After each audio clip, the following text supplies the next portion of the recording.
ഏത് ഇലക്ഷൻ വന്നാലും പെൻഷനാണ് ചർച്ച. ഇപ്പൊ ചർച്ചയും വിവാദമൊക്കെ പിന്നെയും വരുന്നുണ്ട്. നിയമസഭക്കകത്തും പുറത്തൊക്കെ ഒരുപാട് കാര്യങ്ങൾ ഇതിനെ പറ്റി പറഞ്ഞു. എന്നാലും ഒരു 10 ചോദ്യം വേഗം ചോദിച്ചോട്ടെ. കേരളത്തിൽ ആദ്യം പെൻഷൻ പ്രഖ്യാപിച്ചു കൊടുക്കാൻ തുടങ്ങിയത് ഏത് ഗവൺമെന്റ് ആവശ്യമുണ്ട്? ആർ ശങ്കർ ഗവൺമെന്റ് ആണ്.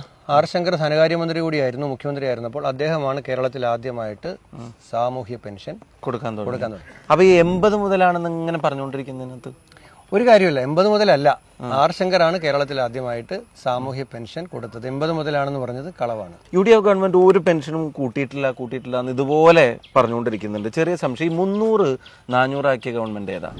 300-400 ആക്കിയത് ഉമ്മൻചാണ്ടിയുടെ ഗവൺമെന്റ് ആണ്. 400-500 ആക്കിയ ഗവൺമെന്റ് ഏതാ? അതും ഉമ്മൻചാണ്ടിയുടെ ഗവൺമെന്റ്. 500-600 ആക്കിയ ഗവൺമെന്റ് ഏതാ? അത് ഉമ്മൻചാണ്ടിയുടെ. അങ്ങനെയാണെങ്കിൽ 75 വയസ്സ് കഴിഞ്ഞവർക്കും 80% ഡിസബിലിറ്റി ഉള്ളവർക്കും 400 ഉണ്ടായിരുന്നതിന് ഒറ്റയടിക്ക് 900 ആക്കിയ ഗവൺമെന്റ് ഏതാ? അതും ഉമ്മൻചാണ്ടി ഗവൺമെന്റ്. 900-1100 ആക്കിയത് ഏത് ഗവൺമെന്റ്? അതും ഉമ്മൻചാണ്ടിയുടെ ഗവൺമെന്റ്. 1100-1200 ആക്കിയത് ഏത് ഗവൺമെന്റ്? അതും ഉമ്മൻചാണ്ടി. ഇറങ്ങി പോകുമ്പോൾ അത് 1500 ആക്കുമെന്ന് പ്രഖ്യാപിച്ച ഗവൺമെന്റ് ഏതാ? അത് ഈ 1200 വരെ കൊടുത്തതാണ്. 1500 ആയിട്ട് പ്രഖ്യാപിച്ചു. അത് അവസാനത്തെ ബഡ്ജറ്റ്. അതുപോലെ രേഖയുണ്ടോ കയ്യിൽ? ഞാനത് മുമ്പിപ്പം ഞാൻ 1200 ഒരു പത്രസമ്മേളനത്തിൽ പറഞ്ഞതിനെ വ്യാപകമായിട്ട് വലിയ തോതിൽ കളിയാക്കുന്നുണ്ട് ഇടതുപക്ഷത്തിന്റെ സ്നേഹിതന്മാര്.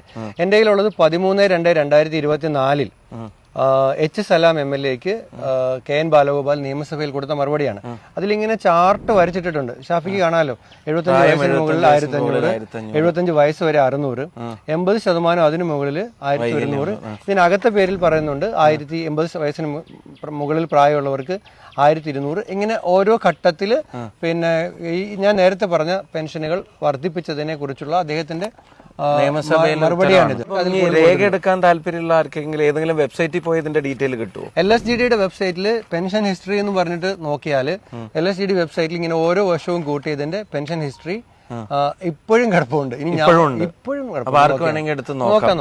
അപ്പൊ ഉമ്മൻചാണ്ടി സർക്കാർ വരുന്നതിന്റെ മുമ്പ് എത്ര പേർക്ക് പെൻഷൻ കൊടുത്തിരുന്ന കേരളത്തിൽ? ഞാനായിട്ട് ഇനിയൊന്നും പറയുന്നില്ല കേട്ടോ. അതും ബാലഗോപാൽ അദ്ദേഹം തന്നെ പറയട്ടെ. അദ്ദേഹം എനിക്ക് തന്ന മറുപടിയുണ്ട് 8/6/2021. അദ്ദേഹം പറയുന്നത് 2011 വരെ പെൻഷൻ കിട്ടിയിരുന്നത് 16,23,401 ധനമന്ത്രിയുടെ നിയമസഭയിലെ മറുപടി. ഇനി 2011-16 സർക്കാർ അധികാരമൊഴിയുമ്പോൾ 34,43,414 പേർക്ക് ഉണ്ടായിരുന്നു. ഉമ്മൻചാണ്ടി സർക്കാർ ഭരണം അവസാനിപ്പിക്കുമ്പോൾ ഈ 16 ലക്ഷം പേർക്ക് പെൻഷൻ കൊടുത്തിരുന്നത് എത്ര പേർക്ക് പെൻഷനാക്കി? അത് 34,43,414 പേർക്കാണ്. 16-ൽ നിന്ന് 34. ഇനി ഒരു കാര്യം മനസ്സിലാക്കേണ്ടത്, ഇത് കൂടാതെ ഏതാണ്ട് 8 ലക്ഷത്തോളം ആളുകൾക്ക് ക്ഷേമനിധി പെൻഷനും കൊടുത്തിട്ടുണ്ടായിരുന്നു. അപ്പൊ 42 ലക്ഷത്തിലധികം ആളുകൾക്ക് പെൻഷൻ കൊടുക്കുന്നു 5 വർഷം കൊണ്ട്. അപ്പൊ 16 ലക്ഷത്തിൽ നിന്നും 34 ലക്ഷമായി 5 വർഷം കൊണ്ട് മാറ്റിയിട്ടുണ്ട്. അത് അപ്പൊ ഇനി ഒരു പ്രധാനപ്പെട്ട സംശയം ആവർത്തിച്ച് പ്രചരിപ്പിക്കപ്പെടുന്നതുകൊണ്ട് വളരെ ക്ലിയർ ആയിട്ടുള്ള ഒരു ഉത്തരം കൂടെ പ്രതീക്ഷിച്ച് ചോദിക്കുക. ഈ 18 മാസം കുടിശ്ശികയാക്കിയവരെ എന്ന് പറഞ്ഞ് ഇങ്ങനെ പ്രചരണം സോഷ്യൽ മീഡിയയിലും ചില ആളുകളൊക്കെ ചാനലിലും ഒക്കെ വന്നിട്ട് പറഞ്ഞുകൊണ്ടിരിക്കുന്നത്, അതിൻ്റെ യാഥാർത്ഥ്യം എന്താ? അതിൻ്റെ യാഥാർത്ഥ്യം ഇപ്പം ഈ പറഞ്ഞതുപോലെ നമ്മൾ പറയുന്നത് വിശ്വസിക്കേണ്ട, ഇവരാരെങ്കിലും പറഞ്ഞ മറുപടികളോ രേഖകളോ ഉണ്ടെങ്കിൽ അത് വെച്ചിട്ടൊന്ന് പറഞ്ഞു. അത് തോമസ് ഐസക്കിന്റെ തന്നെ നമ്മുടെ ശ്രീ M. സ്വരാജിന് കൊടുത്ത മറുപടി ഉണ്ട് 26/4/2017. അന്നത്തെ അദ്ദേഹം പറയുന്നത് അതെ, അദ്ദേഹം തൃപ്പൂണിത്തുറ MLA ആയിരുന്നു. അത് പ്രകാരമാണെങ്കിൽ പിന്നെ 3 മാസത്തെ കുടിശ്ശികയാണുള്ളത്. അതായത് ഇത് നിയമസഭ ഉത്തരവാണ്. അതായത് ഉമ്മൻചാണ്ടി ഗവൺമെന്റിന്റെ കാലത്തെ കുടിശ്ശിക ഇനത്തിൽ ഇവർ കൊടുത്തിരിക്കുന്നത് 1389 കോടി രൂപയാണെന്നാണ്. ഷാഫിക്ക് അറിയാലോ, 18 മാസത്തെ കുടിശ്ശികയാണെങ്കിൽ 4500-5000 കോടി രൂപ വേണ്ടിവരുമായിരുന്നു. ആ സ്ഥാനത്ത് ഇവർ 1389 കോടി ഇവര് പോലും പറയുന്നത് കുടിശ്ശികയായി കൊടുത്തുള്ളൂ. ഇനി പോട്ടെ, ഇത് അദ്ദേഹത്തിന്റെ 2016-2017 ബഡ്ജറ്റാണ്, പുതുക്കിയ ബഡ്ജറ്റ്. അതിൽ അദ്ദേഹം പറഞ്ഞത് പിന്നെ 1000-നടുത്ത് കോടി രൂപയാണ്.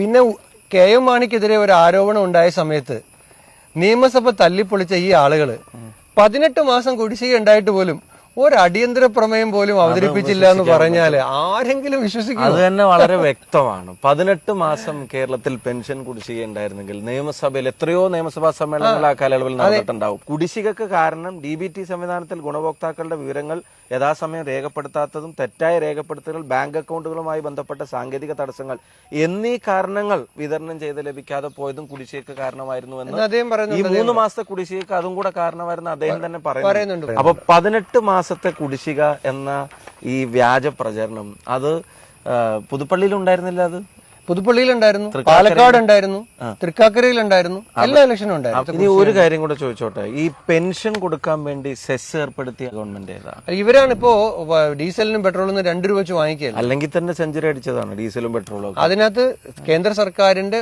ഉപദ്രവത്തിന്റെ കൂടെ ഇവരുടെ അഡീഷണൽ ഉപദ്രവമായിട്ടാണ് ഇവരിത് ചെയ്തത്. അപ്പൊ ആ സെസ് വാങ്ങിയിട്ടും ഇപ്പോഴും കുടിശ്ശിക വന്നില്ലേ? കേരളത്തിൽ കുടിശ്ശിക വന്നില്ലേ? കേരളത്തിൽ 5 മാസത്തോളം ഈ ഗവൺമെന്റ് വന്നിട്ട് കുടിശ്ശിക ഉണ്ടാവുകയും കോഴിക്കോട് ചക്കിട്ടപ്പാറയില് ഷാഫിയുടെ ഇപ്പോഴത്തെ പാർലമെന്റ് കോൺസ്റ്റിറ്റ്യുവൻസിയിൽ ഒരാൾ ജോസഫ് എന്ന ഒരാൾ ആത്മഹത്യ ചെയ്യുന്ന സാഹചര്യം വരെ ഉണ്ടായിട്ടുണ്ട്.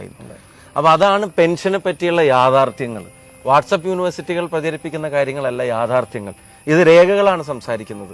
നിങ്ങൾക്ക് പരിശോധിക്കാവുന്നതാണ്. തോമസ് ഐസക് കൊടുത്ത മറുപടി, പിന്നെ തോമസ് ഐസക് അദ്ദേഹത്തിന്റെ ബജറ്റ് സ്പീച്ച്, അതുപോലെ തന്നെ KN ബാലഗോപാൽ കൊടുത്ത മറുപടി, നിയമസഭയിലെ ഉത്തരങ്ങൾ, ഇതൊക്കെയാണ് സംസാരിക്കുന്നത്. ഇതാണ് യാഥാർത്ഥ്യം. സർക്കാർ ഉത്തരവുകൾ, വെബ്സൈറ്റിൽ നീട്ടുന്ന വിവരങ്ങൾ. അത് നിലമ്പൂരിലെ ജനങ്ങളും തിരിച്ചറിയും. ആര്യാടൻ ഷൗക്കത്ത് നിലമ്പൂരിന്റെ MLA ആയിരിക്കുമെന്ന കാര്യത്തിന് ഒരു സംശയവും വേണ്ട.